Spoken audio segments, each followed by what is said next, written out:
এটি এমন একটি কোম্পানি যার ডায়মন্ড মাইনিং এর কারণে আফ্রিকার অনেক দেশ গৃহযুদ্ধের কারণে বিধ্বস্ত হয়েছে।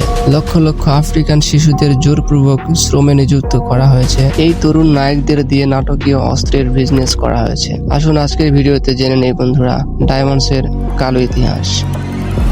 ডায়মন্ডসের ইতিহাস আসলে কোহিনূরের থেকে অনেক পুরনো, বাট আমি স্টোরিটি শুরু করছি 1860 থেকে, যখন এই কোম্পানিতে একটি টার্নিং পয়েন্ট আসে।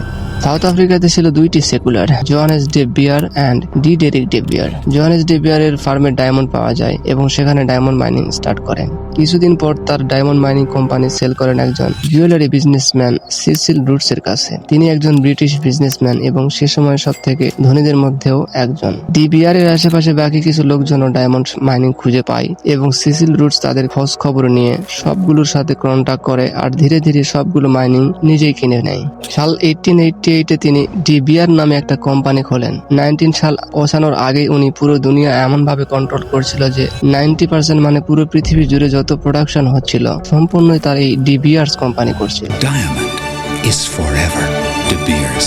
সত্যিকার অর্থে এই কোম্পানিটি ছিল একটি মনোপলি। এর আগে ডায়মন্ড হয়তো ভারত বা দক্ষিণ আমেরিকায় পাওয়া যেত এবং এগুলোকে লাক্সারি পণ্য হিসেবে দেখা হতো।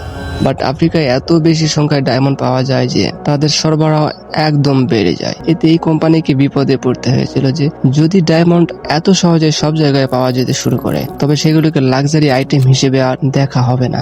ডায়মন্ডস এর মূল্য কমতে শুরু করলো। তারপর ওয়ার্ল্ড ওয়ার 1 এলো এবং 1929 দি গ্রেট ডিপ্রেশন দেখা গেল। এর ফলে মানুষের কাছে অর্থের তীব্র অভাব ছিল। ঘরে রেশন কেনার জন্য অর্থ ছিল না, সেখানে তারা ডায়মন্ড কিনবে কিভাবে? ডায়মন্ডের চাহিদাও কমতে শুরু করলো। এখন যদি কোনো কিছুর সরবরাহ বাড়ে এবং চাহিদা কমে তাহলে তার মূল্য কোথায় যাবে? এটা স্কুলে ইকোনমিক ক্লাসেও এটা পড়ানো হয় যে সেটার মূল্য নিচের দিকেই যাবে। ডি বিয়ার্স কোম্পানি এই সমস্যার একটি সমাধান বের করলো, কারণ তাদের বিশ্বজুড়ে ডায়মন্ড শিল্পে একতরফা একটি অধিকার ছিল। তারা জেনে শুনে ডায়মন্ডস এর সরবরাহ বন্ধ করে দেয়। একটি কৃত্রিম সংকট তৈরি করা হয়েছে যে বাজারে এত ডায়মন্ড নেই যতটা মানুষের মনে হয়। তাদের ডায়মন্ড খনিতে যে নতুন ডায়মন্ড গুলি খুঁড়ে বের করা হচ্ছিল সেগুলিকে একটি জায়গায় এনে শাটার ডাউন করে দেওয়া হয় আর সেগুলিকে আর বাজারে বিক্রি করা হয়নি এবং এভাবেই আর্টিফিশিয়াল শর্টেজ তৈরি করা হয়েছে। এটা হচ্ছে সাপ্লাই কন্ট্রোল করার সিস্টেম। অন্যদিকে ডিমান্ড বাড়ানোর জন্য ডি বিয়ার্স 1938 একটি বিজ্ঞাপন সংস্থা NWIR এর সাথে কন্ট্রাক্ট করেছিল। তাদের লক্ষ্য ছিল ডায়মন্ডের বিজ্ঞাপন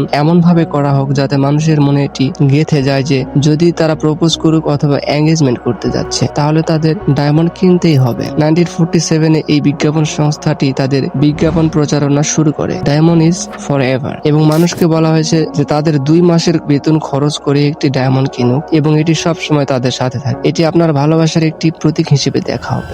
How else could 2 months' salary last forever? A diamond is forever De Beers. অন্যথায় আপনার দিক থেকে ভেবে দেখুন বন্ধুরা, 2 মাসের বেতন চিরকাল কিভাবে স্থায়ী হবে।